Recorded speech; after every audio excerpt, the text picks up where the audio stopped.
దేశీయ మాజీ ప్రధాని స్వర్గీయ రాజీవ్ గాంధీ గారి 80వ జయంతి సందర్భంగా జమ్మికుంట పట్టణ కాంగ్రెస్ అధ్యక్షులు రమేష్ గారు, అలాగే మండల కాంగ్రెస్ అధ్యక్షులు పరశురామ్ గారి ఆధ్వర్యంలో జమ్మికుంట గాంధీ చౌరస్తాలో జయంతి కార్యక్రమాన్ని ఘనంగా నిర్వహించుకోవడం జరిగింది. అందరి ఆధ్వర్యంలో ఘనంగా రాజీవ్ గాంధీ గారి జయంతి కార్యక్రమం నిర్వహించడం జరిగింది.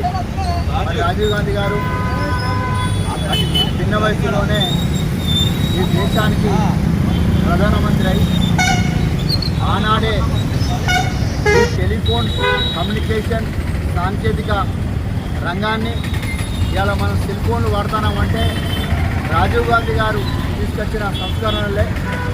మరి అలాగే యువతకు 18 సంవత్సరాలకే ఓటకు వచ్చే విధంగా రాజీవ్ గాంధీ గారు ప్రధానమంత్రి కానప్పుడు 21 సంవత్సరానికి ఓటకు ఉంటే దాన్ని 3 సంవత్సరాలు కుదించి 18 సంవత్సరాలకు ఓటకు రూపకల్పన చేసింది కూడా రాజీవ్ గాంధీ గారు.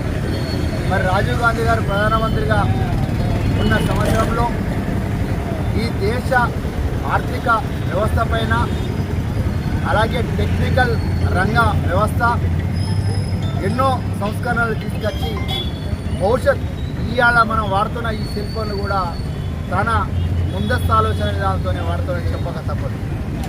మరి తాను ఈ దేశం కోసం ప్రాణాలు అర్పించారు. అలాగే ఇందిరాగాంధీ గారు కూడా ఈ దేశం కోసం ప్రాణాలు అర్పించారు. రాజీవ్ గాంధీ కుటుంబం ఈ దేశం కోసమే ప్రాణాలు అర్పించే కుటుంబం.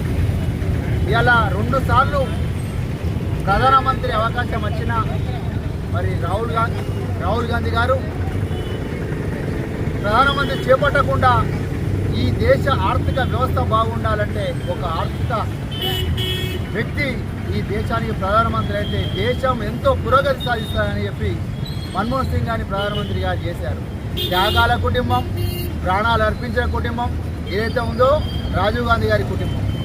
మరి ఆయన రాష్ట్ర సాధన కోసం